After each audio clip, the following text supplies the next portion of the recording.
As you all know, I'm an academic, and one of my friends that is not in academia said, hey, why don't you make kind of a day in the life of a college professor video?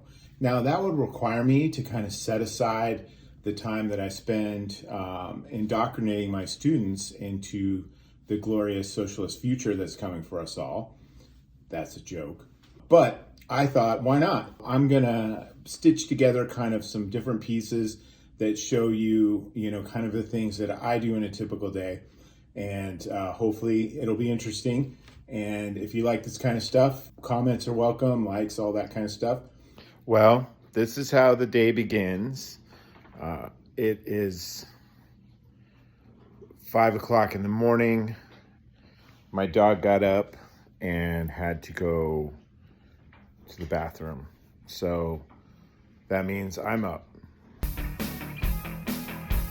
One of the things about being a professor is when you come to campus, you have to find parking. And generally speaking, our campus is pretty good, really, compared to a lot of others. I hear a lot of horror stories. Right now, though, we have a lot of construction going on in campus. And so traditional faculty lots have been disrupted, meaning that they're down about 200 spaces. Now, today happens to be a Friday, which generally speaking on this campus means you're not going to see as many people, but that doesn't really matter as much.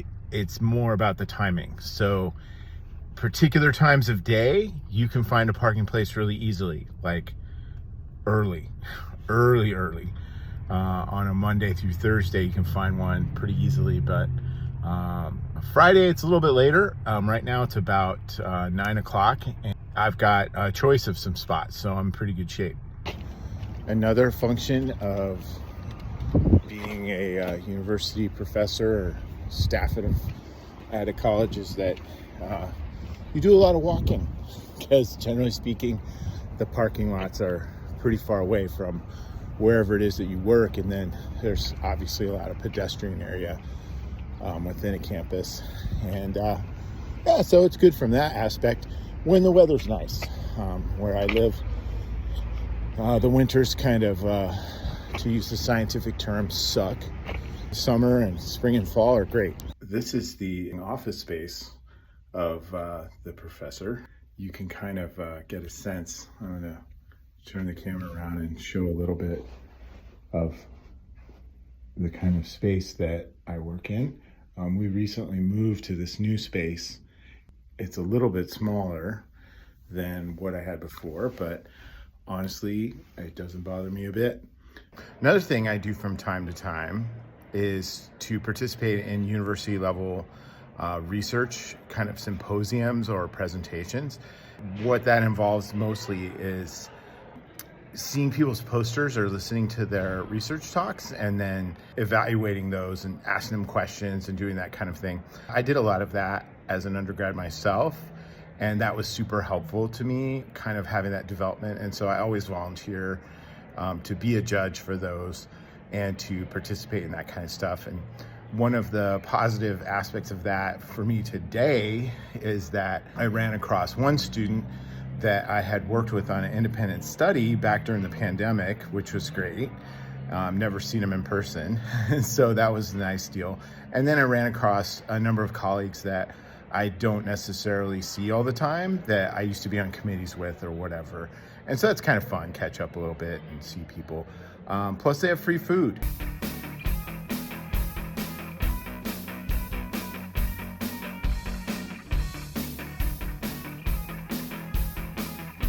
So this was an interesting experience. So one of the things that I do at these conferences is serve as a discussant. And that means that I read people's papers and then offer them comments about them. And I showed up here today to, let's see if you can see it. A few people were here when it started, but then everybody just logged in on Zoom. That was it. So I was the only person in the room. Initially, there were some technical problems, and the two people who were here to hear the papers left. So kind of a surreal experience, but hopefully some of the other ones won't be quite so sparsely attended. and we'll have some humans in them. Pretty fancy digs though.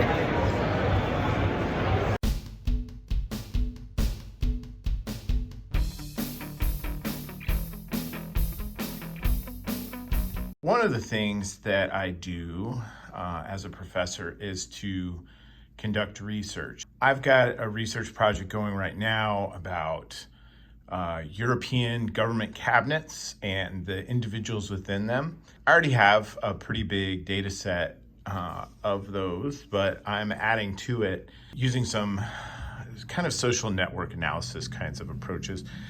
And so what I'm doing is kind of conducting online research for a variety of countries and their governments, and then going old school and writing stuff out, people's names and kind of facets of who they are here on this legal pad. I've got a little bit of time right now. I've been working on it kind of dribs and drabs, half an hour a day.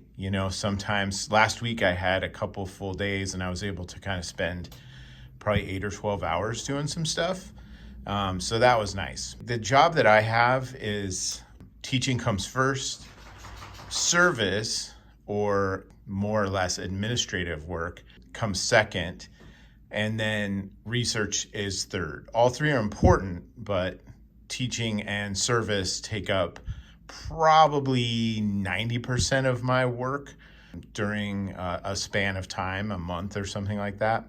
Probably more like 95. So it can also be kind of hard to get into the mental mode to do this kind of stuff. And so it's one of the things, you've probably heard publish or perish, and it's really not quite that serious at non-research focused institutions. But it is something that I enjoy and I like to do. And so this is part of what I do. This is my regalia, and right? I know. Some people have cool regalia. Cool regalia is really expensive. I didn't buy that. So I actually bought this robe from a used robe rental company, Score. And I paid for the hood and the tam, which is not a hat, it's a tam. And it has some kind of middle-aged significance to it. Middle Ages, I should say. So anyway, that's kind of part of this thing is there's ceremonies a couple times a year. You got to dress up like this and go to them. It is what it is. This is my home office where I work at home probably about half the time. I work about 65-ish hours a week, sometimes less, but generally speaking, that's kind of normal. So yeah, not exactly exciting to show you typing on the computer and answering emails and proofing papers and that sort of stuff. But, I got a pretty nice setup for that, kind of janked together. These are books. I'm going to show you the other bookcase too, but these are all books that either I am using for research purposes or that I'm considering for classes or that I have featured in a class. So some of these are personal things, obviously, but all the rest of the stuff here is stuff that I bought during my graduate studies or that I'm evaluating or that I am featuring in a class or that I need for, none of those paperbacks really that I need for the stuff that I'm working on. And so, I've got 2 copies of the same Sedaris book. I didn't know that. And the Miyazaki, those were actually a gift from somebody. Just to sum it all up, teaching at a university is a really great job. It's not something that you're gonna get rich doing. I need a job that has some purpose, and a lot of that purpose comes from helping students to engage with the ideas and kind of techniques and tools that really helped me to find who I was, and that's really kind of the core thing of it. It's also really great to work with smart people to work on challenging problems and things like that, and to be part of a team, which is very much my experience. Not everyone has that sort of experience in academia. Sometimes it can be pretty rough, but in my case, I've been very fortunate to work with some great people and have a lot of fun doing it. I hope you all enjoyed this. If you like this kind of thing, come back and see what we put on next. I appreciate that you've taken time out of your day to spend with me, and I hope you all have a great day. Thanks.